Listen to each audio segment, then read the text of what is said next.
Hey guys, welcome to the Headline Show. This is the second episode. My name is Jessica and I'm your host, and you can follow me on Twitter at It's Jessinho. And of course, you are in the SheKnowsArsenal universe. Here we are, 10 p.m. UK time.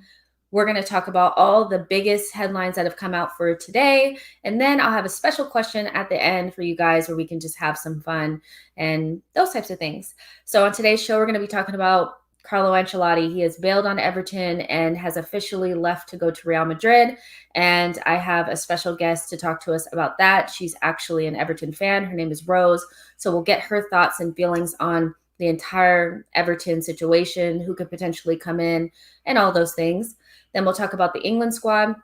This morning, or I think it was probably like kind of afternoonish, Southgate announced his 26-man squad. It was like this huge thing. Hopefully the performance in the Euros matches the whole announcement, because that was a lot. But we'll talk about who's in, who's not. Were there any, omissions that may have been a little bit strange? Do you think that the squad is good? Is it balanced? Is it all this kind of stuff? And of course, we'll talk about Bukayo Saka, our star boy, our little chili. He made it. So we'll kind of heap some praise on him as well. And last but not least, Onana to Arsenal. Will we be singing the Rihanna song? Onana was no. I'm gonna stop. So we'll be talking about, is it a good deal? Do you want him to come in? Is this not weird after selling Emmy for 15 million to Aston Villa? All those things. So in the chat box, let me know how you're feeling, where you're watching in from, and make sure you like the video and subscribe to the channel. And I'm going to go ahead and bring my guest in now. I have Gunnar Souls with me. Hi, Souls. How are you? I'm very well. How are you doing? Obviously, Saka getting into the English squad. Of course, I'm going to be happy. I'm gassed. I'm really, really gassed about it. And I have Rose. Rose, hey, how are you? Been better in terms of football, but yeah, no, I'm fine. Yeah, let's just jump right into it. Look, this morning, the news kind of came out. It was rolling out that Ancelotti was going to move on and go to Real Madrid just after a year and some change of being at Everton. I think he came in the same time as Arteta, and it shocked me. It shocked me a little bit. I'm not even gonna lie, and I'm sure it was an even bigger shock for you guys because you're in it, But before we get into just kind of like the meat of the situation involving Carlo Ancelotti, what are your thoughts on the way that your season is kind of how it unfolded? The last time I think we were on a panel together, you were talking about potentially challenging for a European spot. And since then, you guys came in 10th, which is where you guys finished last season, about-ish. And so what are your feelings on just how everything unraveled? Was the hype of Ancelotti and the players that you got in, is it kind of, are you let down by it all? How do you feel? Yeah, definitely. It was a really underwhelming end to the season. Our home form was absolutely atrocious. Like, we had so many good results, away from home against the top, what are the top teams.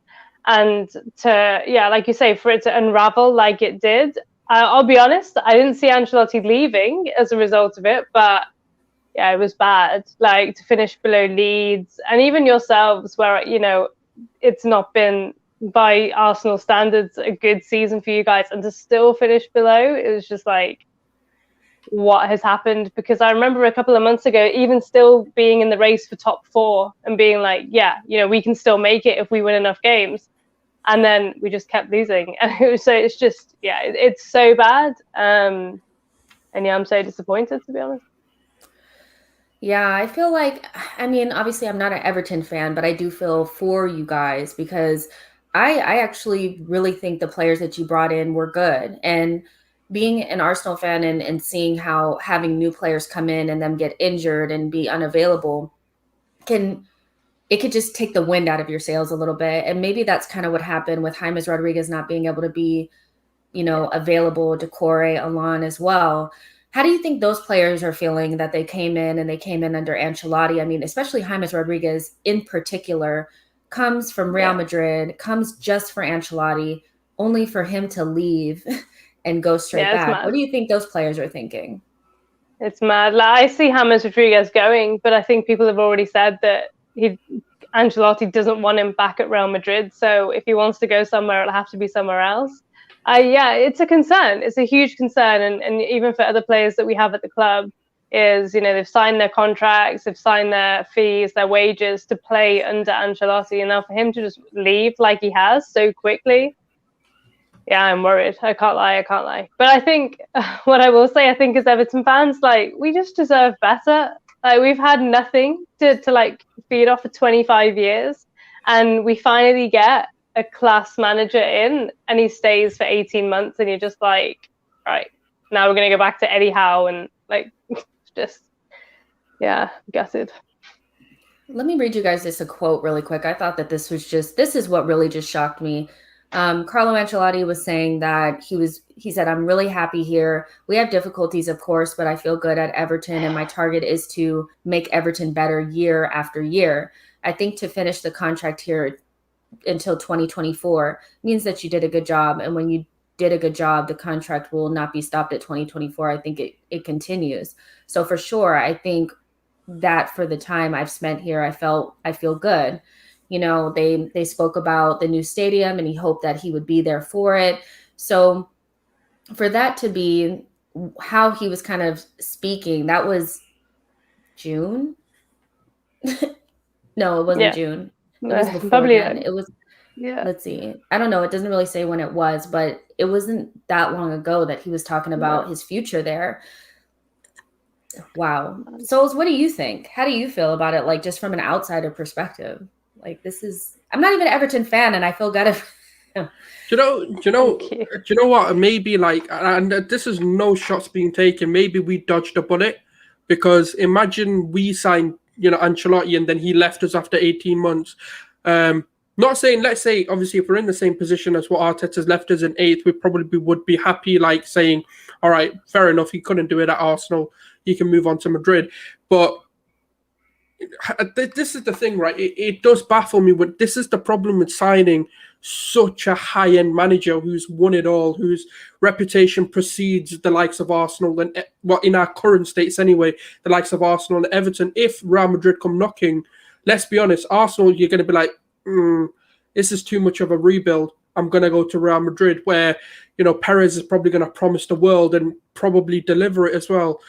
Everton's the same situation. As much as they can offer you what you need, they're limited because of financial fair plays, and they're limited to what they can do due to regulations around them, not because of their wealth, because we know the secret investor in Usmanov being there, being part of the buddies of, Everton owners. And that's, for me, I was looking at it and I was like, I don't know how long you'd actually stick around. And that's not me digging at Everton. This is just me being real, because Ancelotti, especially when that Real Madrid job opened up, to be honest, I was shocked as anyone, because I was like, where did this one come from? Because you're hearing Allegri being basically a done deal. You were then hearing Conte going in for an interview, and then they were going to do another Zidane where they were going to promote Raul from the B side to get him into the main team and then give him an opportunity.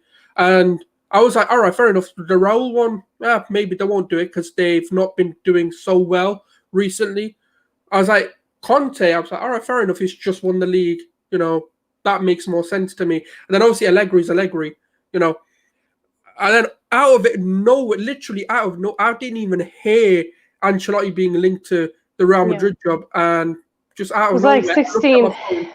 It was like, sorry, just to interrupt. Yeah. It was like last night. And we were all like, no, come on, like, don't be silly. He's not going to go back. And then this morning, when like Fabrizio Romano and all like the reputable journalists started picking it up, we were like, oh my God, like actually could be going. It's just, it's so mad. I don't blame him. Like, I completely agree what you're saying. So I was like, Real Madrid, like, who says no to Real Madrid? I was just shocked that, like Jess is saying, he promises everything. Oh, it's a project. I want to be here for 3-4 years. Actually, no, I'm out. Like, it's just it seems like overnight. The way he dipped, it was like quick, fast, in a hurry, like, see you later. And this is a good point from Anton, like the Super League hypocrisy as well. If the guy wasn't so likable, I feel like he would come off far worse. I mean, he did talk smack about the Super League, knowing aren't Real Madrid like the masterminds behind the whole thing? Jess, this is what I said to you. Don't praise teams for not wanting to join. They didn't get invited. That's the simple truth. It hurt their egos. As much as people want to sit there and take the high horse, because number one, no one has left it because no one's paid the €300 million buyout clause to get out of the Super League. Number two, you would be stupid to turn that kind of money down to join the Super League to begin with. As much as these owners are respected and they want to be, a respected owner, money is the first thing that comes to their mind. If someone comes to you and says to you, by the way, if you come and join our league, you can earn 400 million a season, you'd be stupid to say no. I don't care. If you're not a good businessman, I have lost respect as a businessman for you if you say no to the Super League. So as a business owner, it makes all the sense. Yeah, as a fan, it's the worst thing. But, at the end of the day, it is what it is.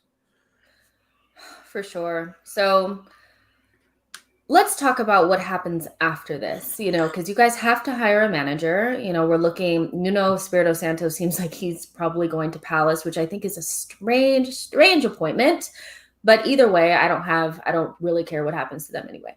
But Gerrard has come up as a potential candidate for you guys, which seems a little, because he's a Liverpool legend.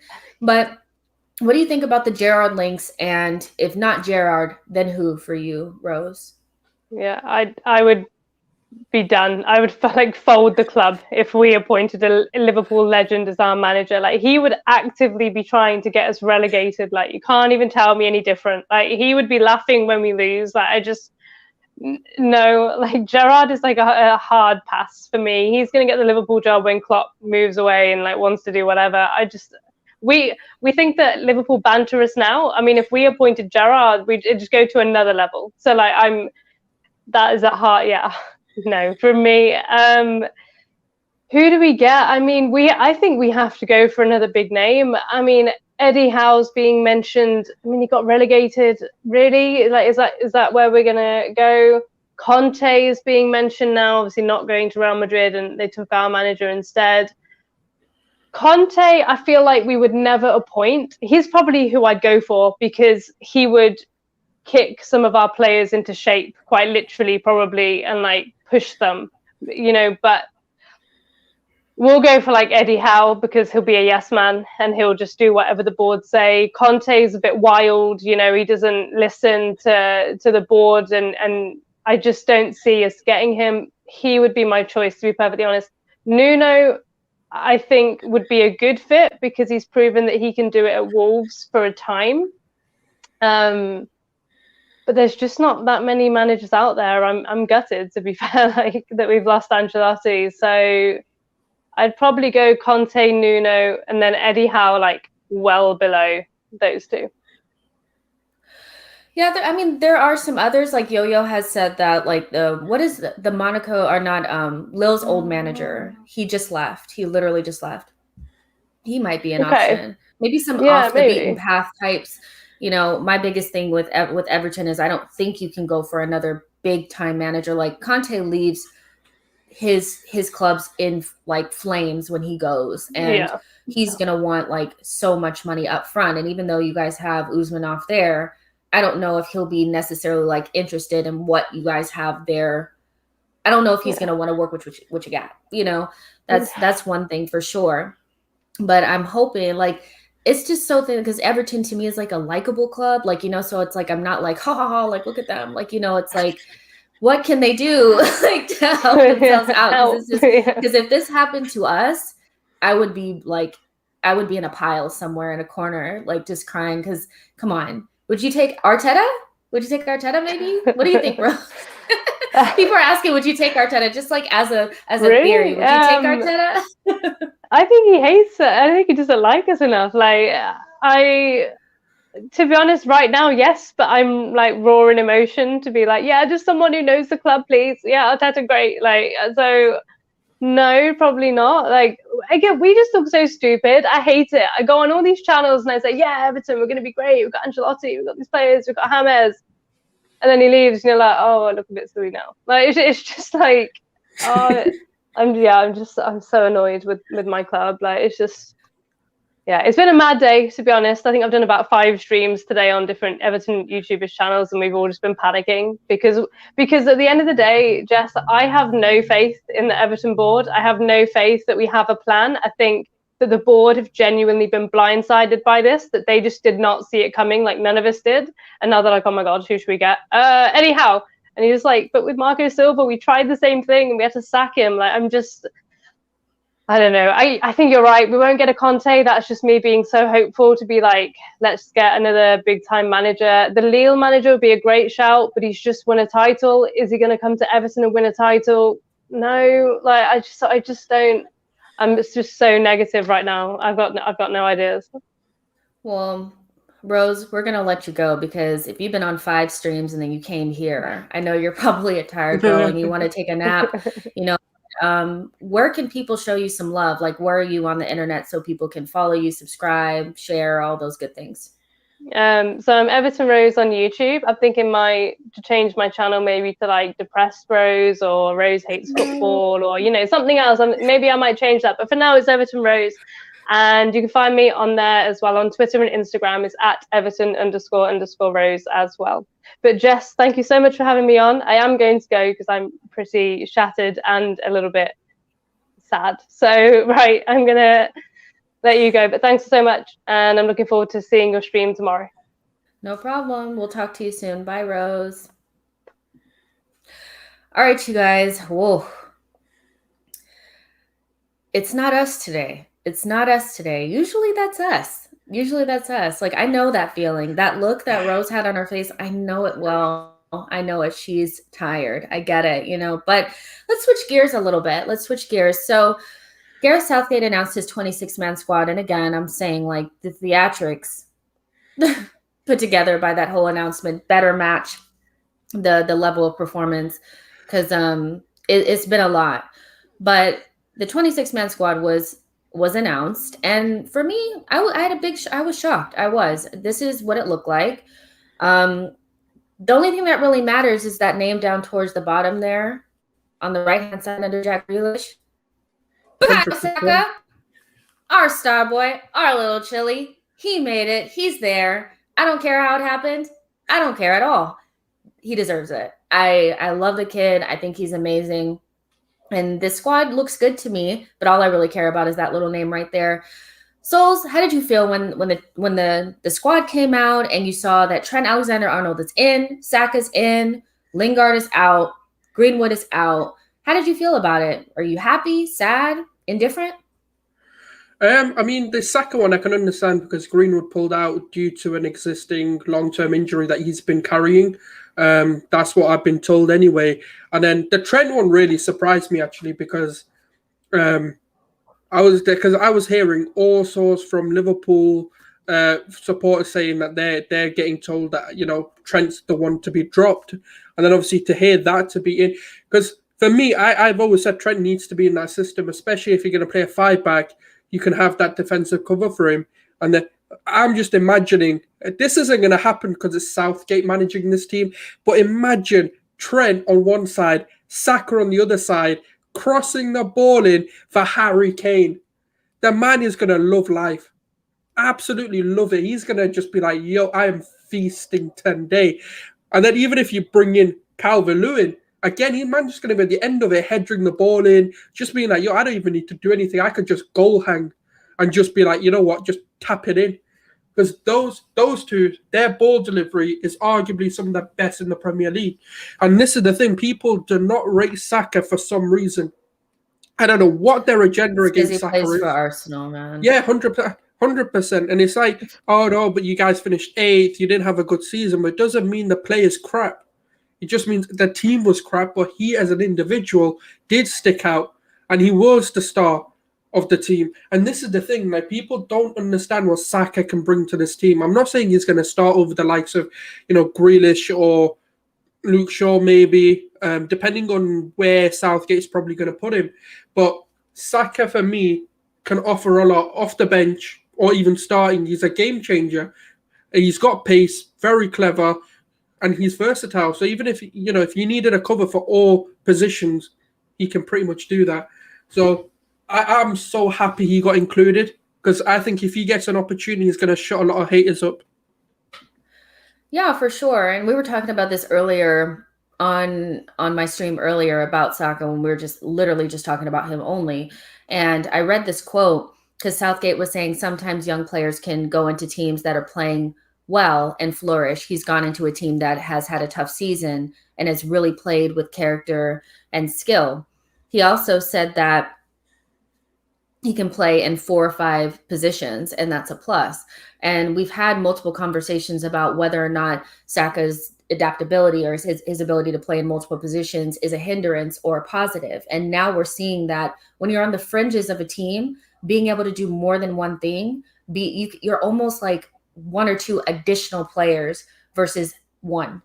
So when you have one spot available and you're thinking, well, do I want to give this to Bukayo Saka or Jesse Lingard? Lingard can only do one thing. Lingard is very similar to a Dele Alli or a Willock. When he's on fire and he's scoring goals, he's great. But if you take away his goals, what does he give you? Saka without goals is still a good player. Even if he doesn't score for you, he can play left back, he can play right wing, left midfield. So for me, his flexibility has been good for him. And for people that are saying he was poor at the end of the season and all this kind of stuff, there are a lot of players that were added in that squad, Sterling included, Rashford included, that were not good for large parts of the season. So it's not really about that. And in order to be considered, even if Mason Greenwood was supposed to be in that spot, he still had to beat out other players to be in that position, to be the next man up. So he still deserves it 110%. You can't take this from us. Little Chilly in the England squad. I'm going to be watching England now. I mean, I probably would have watched them, but without like any real, now I care. Now I really care. Number 25, that's his number. Look, I'm happy about it. But what do you think their chances are of winning? What is the chances of England winning this whole thing? Like, I mean, when I looked at their group, it's like, who is it? Scotland, Czech Republic, Croatia or something? Yeah, and Croatia, yeah. have the group of death that has like Germany and Portugal and France in there. So, I mean, ideally, England should be able to get out of that group relatively easily and go forward, but we've said this before, about England in the past. So what do you think, Souls? What are the chances of England doing something in this tournament? The thing is, if you look at the team, there's a very good chance. We do probably have one of the most talented teams in Europe. Of course, you've got France who are considerably better. You've got Portugal who, you can argue are considerably better. Germany is hit and miss. So when you look at the sort of bigger threats in Europe in terms of France, even Italy, to be fair, Italy, and even, you know what? For me, the dark horses of this tournament are Turkey.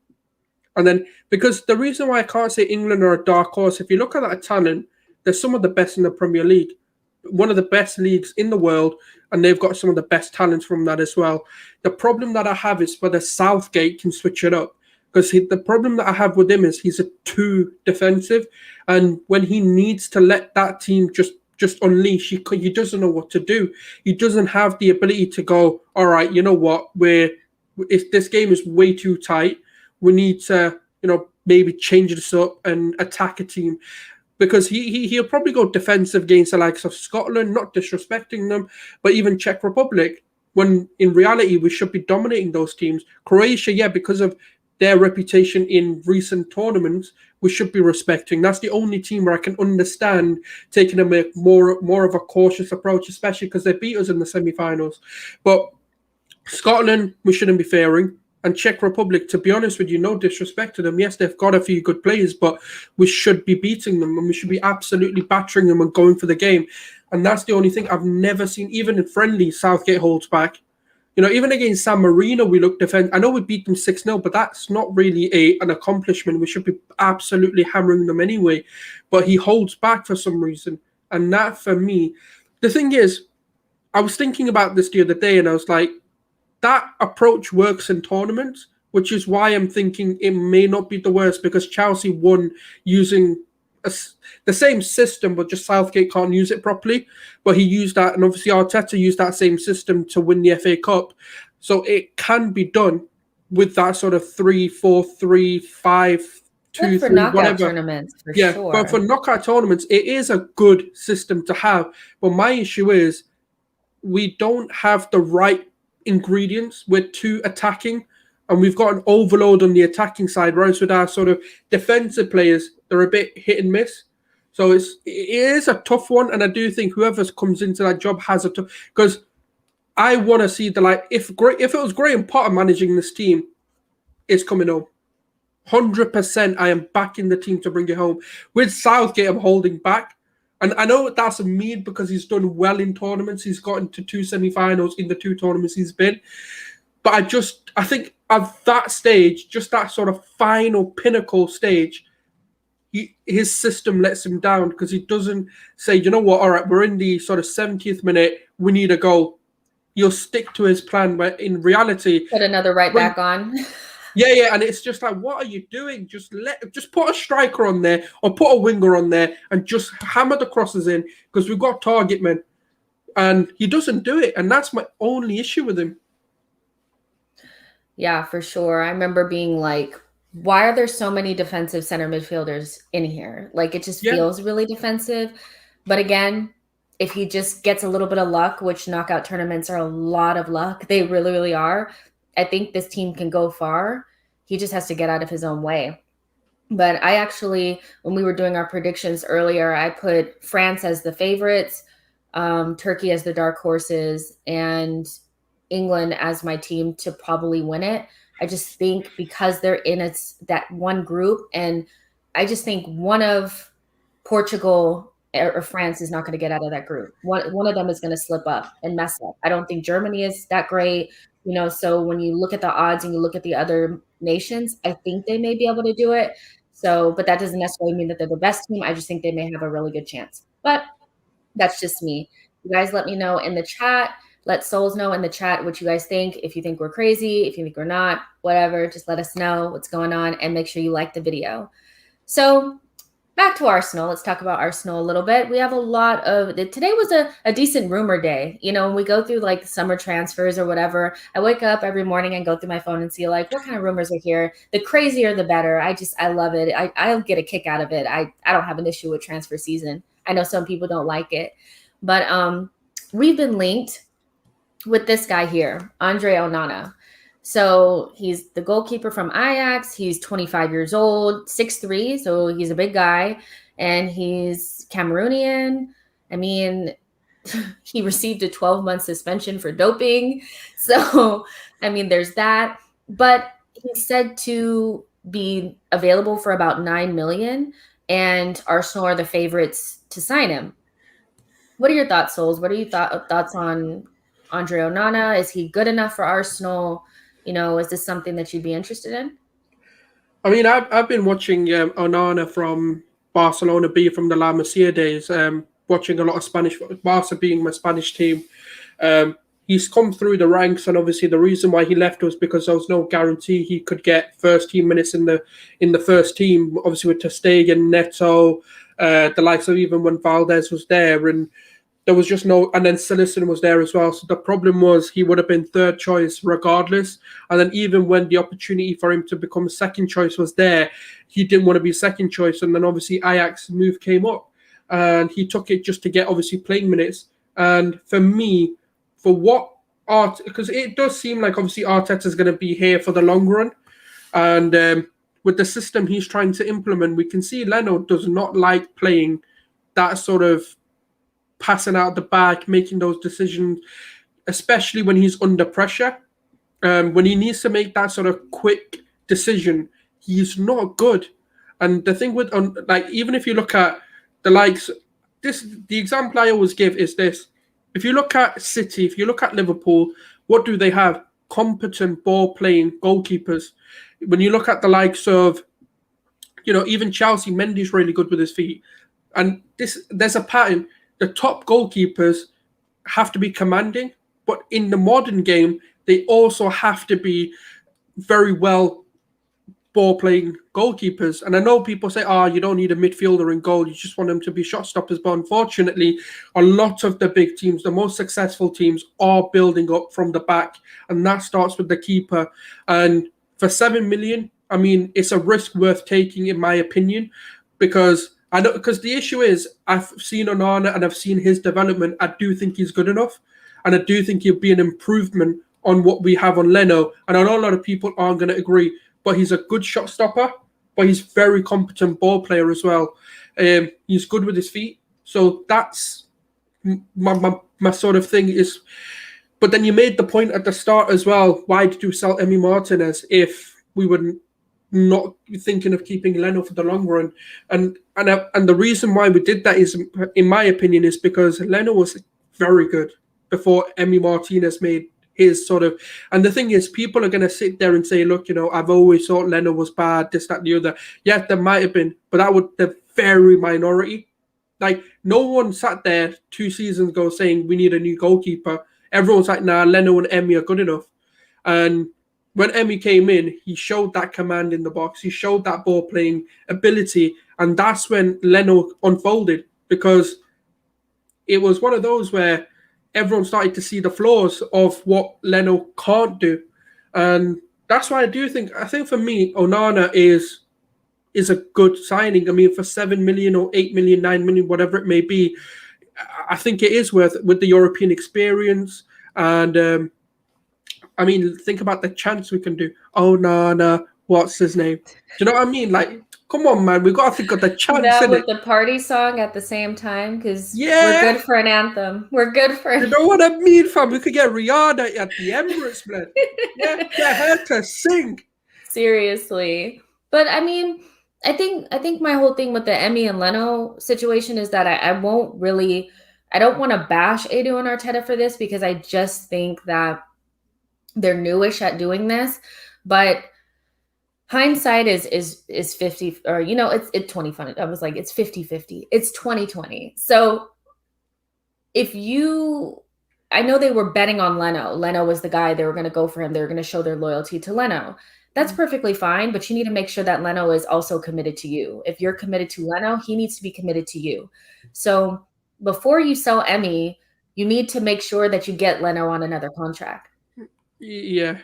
If I ask you if I'm going to sell a really good goalkeeper in Emi Martinez because you need to be the number one and he wants to be the number one, I'm going to ask you to sign a new deal. If you don't, then what would it have really killed us to have both of them there for 9 months and then to sell Leno and still have Emi? I mean, it may not have been the most comfortable, but now we don't have that issue. So I understand why they did it, because they believed in Leno. They wanted to be loyal. That's the type of team that we are. You guys, I don't know if you noticed, Arsenal Football Club is not like other clubs. We care about our people. We try to be loyal. We try to do the right thing. It bit us in the butt this time because Leno is not as committed to us as we are to him. Lesson learned. Move on. Next time you have a situation like that, if you do have one, make sure that that person is committed to you with pen and paper. But for me, it's like, I can't kill him for it because it's done and dusted. This looks like a good deal to me. My only issue is that if he's found guilty for the doping ban, he'll be out till February. So do we want Ryan in goal for that long? I mean, some people were like, play Matt Ryan instead of Leno. I guess we would see at that point if he's actually a good enough number one goalkeeper. But what are your thoughts on his doping ban and how that will implicate our season if we were to bring him in October? Him coming in October versus him coming in February is really, really different. It does obviously put a spanner in the works, but it's one of those where I think for the price, I'm going to say I think it's worth the risk. I think Matt, especially if we can get the sort of ends tied up with Matt Ryan and actually sign him up. Having Onana and Matt Ryan are very competent goalkeepers. Matt Ryan having that sort of Premier League experience, and I think the thing is, right, it's time to be ruthless. It really is. I'm done with being sentimental because it keeps coming back to hurt us. And the issue is Leno's not good enough. Onana fits and this is the problem. People don't look at the profile that we're signing in terms of what attributes do they have and what are we looking for in that position. So when I look at a goalkeeper, especially because obviously we're going with the mindset it's Arteta's season. I mean, he could get sacked if he does really poorly, obviously, but we're going with the mindset of this has got to be Arteta's team. What does he want in his goalkeeper? A ball player. You need someone who's obviously good at the goalkeeping stuff, like shot stopping, being that commanding person in the box. And, are they good enough? Are they senior enough to really take that position? Because it is going to be the first choice. Onana, if we look at his history, won league titles, so he's got that winner's mentality instilled in him. Ajax produced some of the best young players in Europe. More than not, they're some of the best in Europe. Like, look at De Ligt, look at De Jong, and then obviously Van der Beek has been a bit of a, that's just because he's not played, but he's a really, really top-end talent. Ziyech, again, a top player.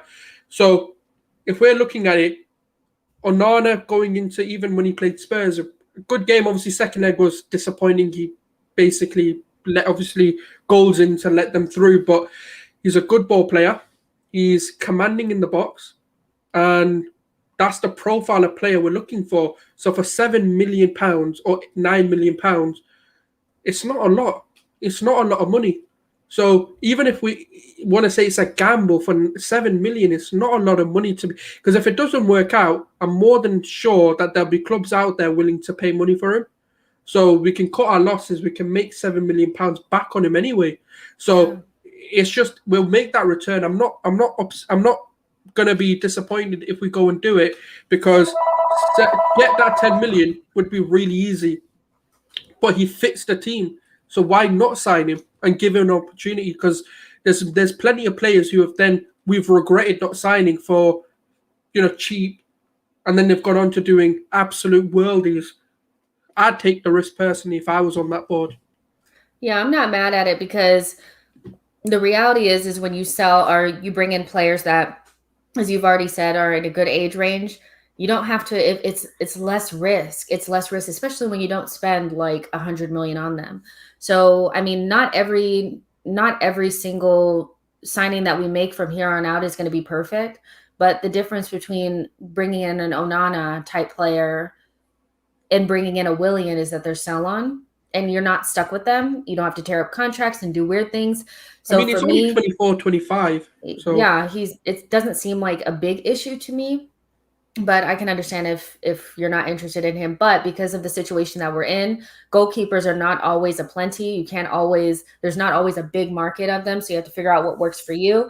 And if you could sell Leno for 25 and bring an Onana for 7, I mean, we're talking about being able to reinvest that other 18 million into something else. So I like it. You guys let us know in the chat box what you. Yeah, because I mean, look at Mendy. Wasn't he like a free signing or something? And look at how he's turned out.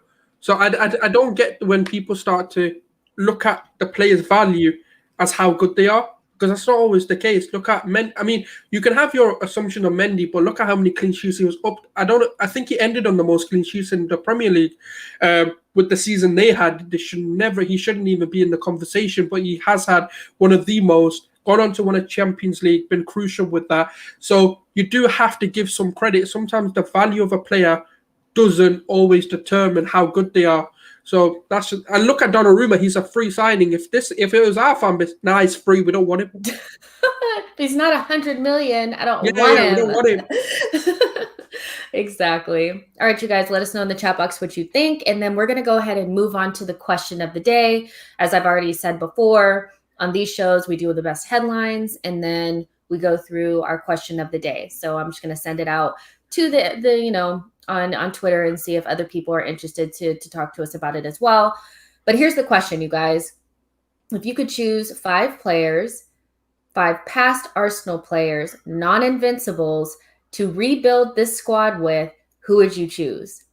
Okay, so 5 players, past Arsenal players, non-invincibles, so we can't choose Sol Campbell and Vieira and those guys, non-invincibles to rebuild this team with, who would you choose? You have to choose a striker, a center midfielder, an attacking midfielder, a right back, and a center back. So get to thinking. It's difficult when we start talking about non-invincibles. It makes it so much easier, or so much harder. Yeah. So I already told Tuchel, or what am I talking about? I already told Souls, you have to choose one. So let's start with the striker. You get to start with the striker. Go ahead.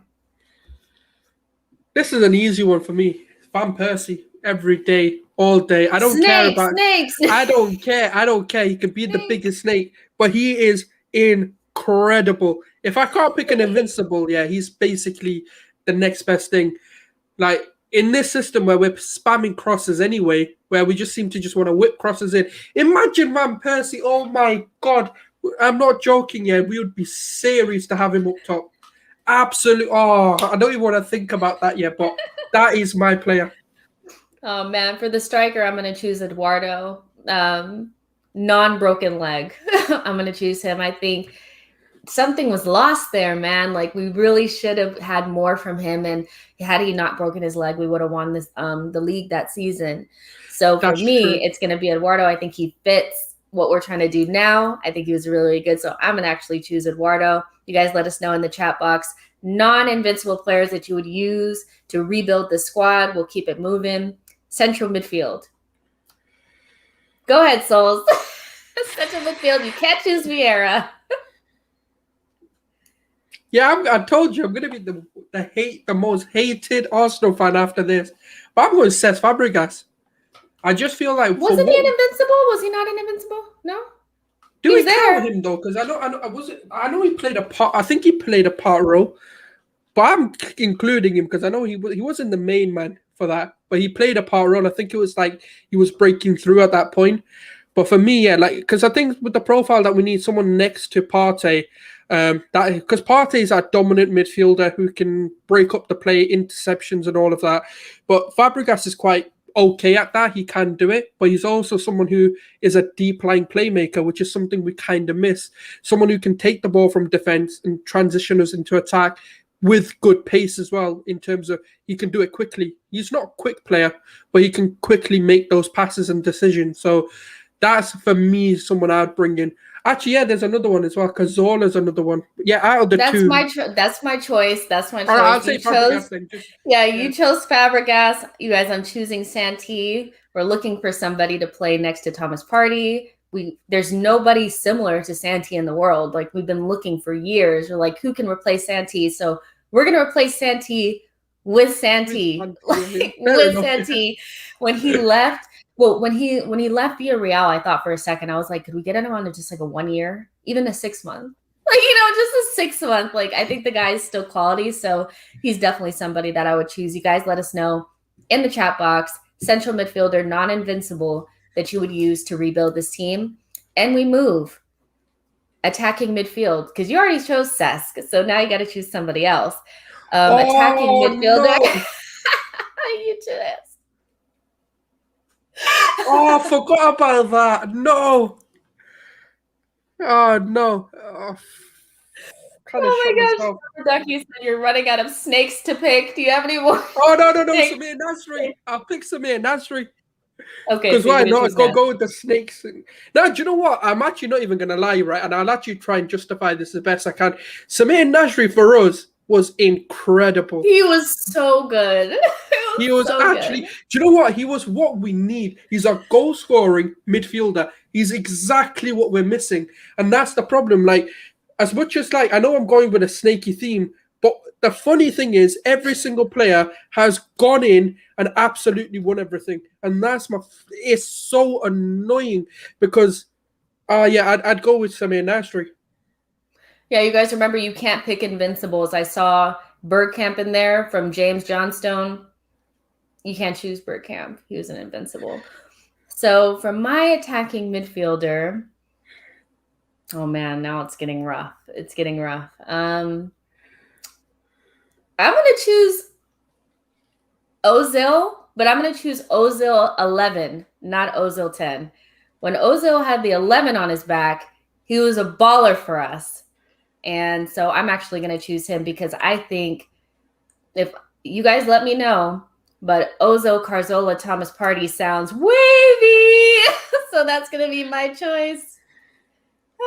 I know it probably hurts, but he doesn't play for us anymore. He's no longer Arsenal player. Maybe still on our payroll a little bit. Maybe have to still slide him a couple checks. But yeah, that's the guy that I'm gonna choose. So let's keep it moving. Right back. Oh, this is easy, Sanya. Oh, you're gonna choose Sanya. Okay.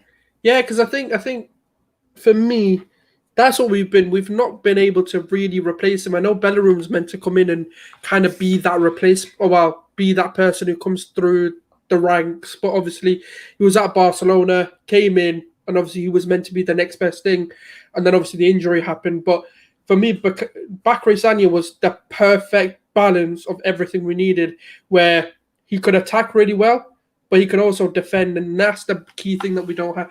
It's a defensive-minded right back who can also attack. I'm going to do something a little bit different for my right back because I can't pick Lauren, obviously. I'm actually going to choose Lee Dixon for my right back. I need to get somebody else in there, and he's a pre-invincible, but I think he fits the bill. If you want a Tierney on the other side, he may not be as bombastic, but he put in a bad tackle. He always talks about how you had that one that you could do at the very beginning of the game. He was very good, especially in that time, things were different, but I'm just going to add some old school flair to mine. So I'm going to actually put Lee Dixon as my right back. He doesn't have to bomb up and down as much. He can just kind of stand there and just do bad tackles and do Lee Dixon things. So I'm going to choose him. Let us know, you guys, for right back. If you guys choose Sagna, you can choose, who else is there? Is there any honorable mentions? Because we didn't really have, we had Laurent. Yeah, right. And then... I mean, even in the Premier League, there's not been a lot of incredible right backs anyway. So, if you're looking at Arsenal, there's very even fewer. Yeah, in a buoy, we were doing some stuff. Oh yeah. So we had some, but it just depends. Oh, we could have chose Alexis. For what position though? Any position. Any position. I mean, you could have chosen for you could have faked it and you could have chosen for a striker, really, couldn't you? No? Yeah, but nah, not for me. Winger, yeah. Just a winger, yeah. Yeah, we don't need a winger. Debussy. Debussy? No. I completely forgot about him. Debussy. We were struggling in some positions sometimes. Let's choose our center back. So it doesn't have to be, I'm not going to be too strict. It doesn't have to be left or right sided center back. Just choose one. This is where my knowledge is because I only like to comment on players I've actually seen play. I'm not one of those who likes to say, oh yeah, we've seen the highlight reel of players. So it's tough. Because a lot of mine are going to be very sort of Emirates era players, but I'm actually going to go with Vermaelen. And I know that's going to be a bit of a, what the hell? How is he going to improve us? But the reason why I go with him is because I do think he's a good ball-playing centre-back. He's got that leadership.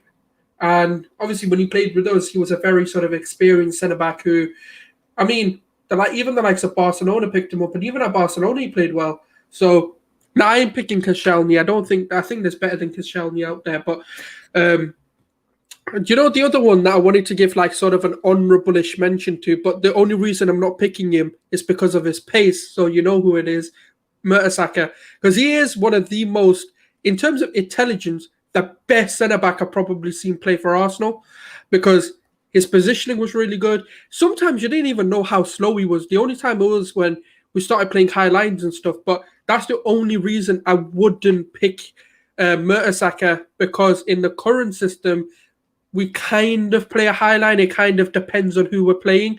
And if you think about what's in the Premier League right now, and no, I don't want to see it. He's just going to get just straight past him. Imagine Sturt or Watkins and stuff. We lost 3-0. It might be worse. But I would pick Vermaelen, but I want to give an honourable mention to Mertesacker. Okay. So that's a good one. I mean, I'm going to choose Koscielny because, I'm choosing Koscielny. I actually couldn't stand him when he first got to Arsenal. I was like, who is this guy? He's horrendous. I thought he was so bad. But then he grew on me, leadership qualities. He was the last good center back that we had.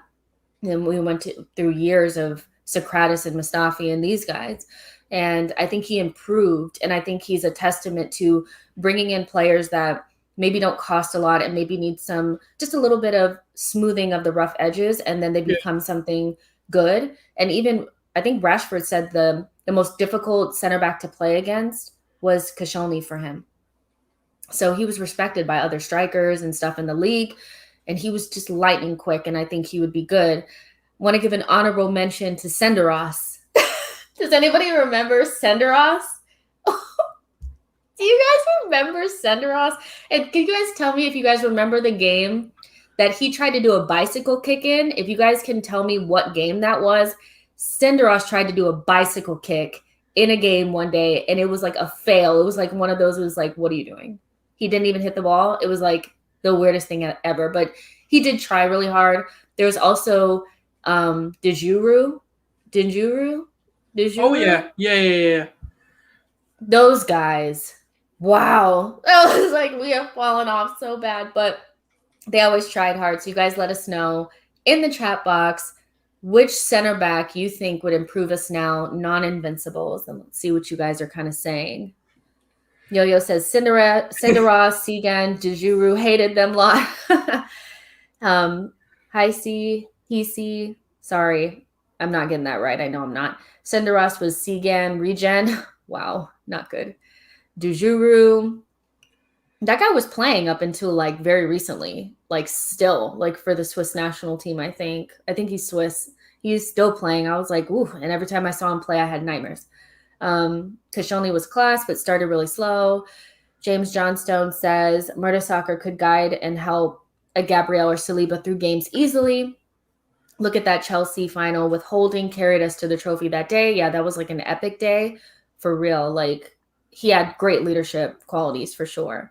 Yo-Yo, Vermaelen, Mertesacker, and Laurent all wore the armband. I mean, as bad as some of this Emirates era has been, we've had some really good players. We have. It just we never could get all the pieces together to make it all work. So do you agree with that?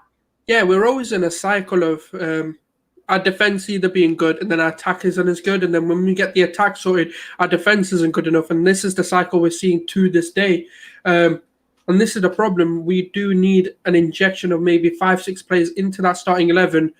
And we're a complete team. After that, you can start to replace the old. As the older they get, you replace that. But what we've done is the total opposite. We think we've got a team, but we're not. We're constantly in this sort of rebuild cycle, and that's been happening ever since we've got to the Emirates. We've never had a complete team, and that's why we've been falling off. And we've been sort of, yes, we're established top 4, and then obviously the latter stages, like recently, we went to a top 6, top 7, top 8, and then we're just slowly sort of slipping down because we just don't want to invest the money that's needed. Exactly. I can think of so many times where we were just a player away, like literally a player away. But go ahead and write out your team, and we'll let people vote and say whose team is better. I'll go with mine first, if you can remember your team. So we'll go through our team, and you guys can let us know whose team is better. Spoiler alert, it's probably mine, just FYI. So Leno in goal, Dixon at right back, Saliba, Koscielny, Tierney, Santi Cazorla, Thomas Partey, Ozil, Pepe, Eduardo, and Bukayo Saka. That's a killer team, you guys. My team is so good. All right, Souls, do yours. So obviously the other position that I didn't get to pick, when Leno obviously will go with net out of the 2, right back would be Sanya. 2 centre backs that I'd pick with Vermaelen, and to partner him would be Gabriel. Kieran Tierney as obviously the left back.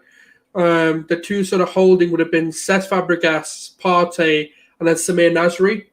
And then obviously Van Persie, my guy Van Persie up top, lads.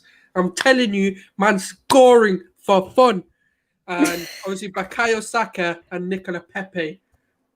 That's imagine, a nice just team. imagine, Van Persie at the end of those crosses. I'm telling you, top goal scorer after top goal. He'd be top goal scorer twice in the season. That's how good he would be at the end of those. He's incredible. Yeah, your team is pretty good too. So you guys let us know which one you like better, or if you just prefer your own team. I see some righty in here. Yeah, we didn't some I think because I think I kind of agree with Souls, like if you hadn't really seen those players play, it's hard to choose them, you know. So for me, righty, a lot of what I saw from him was like on old videos or like old games that I watched after the fact. So I don't add some of those players in because I don't want to pretend like I know so much about them, but I did add Dixon in there just to add some old school flair. You know, I could have added Adams in there, you know, but I just didn't, you know. So not to say that those players weren't good enough. And yeah, I like it. I like it. Glenn says, so sounds so good until you remember it's going to be Mavropanos and Kolasinac. No. Bulgarian says Leno, Rice, McClintock, Gabrielle, Tierney, Party, Brady, Carzola, Pepe, Saka, and McDonald. That's a good team. That's a good team too. I love it. James says, Jess, your team, too many snakes in your team souls. However, you both lose points for Leno. I mean, we didn't add, I mean, if I could have did a goalkeeper, I would have obviously chose somebody else, you know, but we're going to just, Leno is our goalkeeper for now. Maybe in a couple days, it'll be something different. Too many snakes. You mean too many people who have gone on to win things? That's how I look at it. Don't open up the wounds, souls. Don't open up the wounds. Team of winners. That's what I'm talking about. Oh, man. If you think Souls is a snake, put a snake in the chat box. He's opening up old wounds. Well. Oh my goodness. All right, you guys, we're going to end it there. We're just under an hour. I hope you guys enjoyed the show. You know, we talked about everything: Ancelotti, the 26-man squad, Onana, and just this random exercise just to end things on a, you know, on a light note. You know, we know it's all abstract and all that kind of stuff, but who doesn't love some abstract squad building that doesn't mean anything, because we're not going to regen these players anyway, you know. But we hope that you enjoyed the show. Souls, thank you so much for being here. You've changed your Twitter name to @GoonerSouls, right? Yes. So make sure you guys, you know, follow him on Twitter, and then tell him where to find you on YouTube and all that kind of stuff. What shows are you on? All that good stuff. Yeah, so obviously you can find me on Twitter, obviously name change, just to make it more relevant to obviously the content that I do on Twitter. You can find me @GoonerSouls on YouTube and on Twitter, just to kind of harmonize the platforms. And hashtag branding. Do you know what I mean? Brand everything, name everything, make it easy where they can find you. Then obviously you can then now find me and Albert, and hopefully Jess will be coming on as well. We're doing a lot of Euros content on Albert JTV. So obviously do find us there. I will be co-hosting, and there'll be so much, well, England agenda, should we say. Finally, we're on one team and we can support one team with no agendas. And yeah, that's obviously the projects that I've got going on. And then obviously you've got the Football Terrace and the Midnight Vibes. And yeah, and then obviously you can find me on SheKnowsArsenal as well. Obviously, hopefully we're doing more collaborations, and that's pretty much it. I hope I haven't missed anyone, otherwise I'm going to get slaughtered after this. But all the hisses and all the snakes, I love it. Hey, my team's winners, mate. Winner mentalities only. If you haven't won something, you get a smack at the door. The door hits you on your way out, and you ain't allowed in. That's just how it is. Oh my gosh, I can't believe it. Okay, you guys, that's it for today. And like the video, subscribe to the channel. You guys know I will show up sometimes. Like, it's like weird. The first show is always kind of weird, but it should be. Actually, what am I talking about? Tomorrow I have Simon Collins on the show and MK. So we'll be talking to them. That will be the 6 p.m. show. And then the 10 p.m. show will be the exact same format, probably by myself though. So talk to you guys then. All that great stuff. Have a good night. Have a good afternoon. And bye, guys.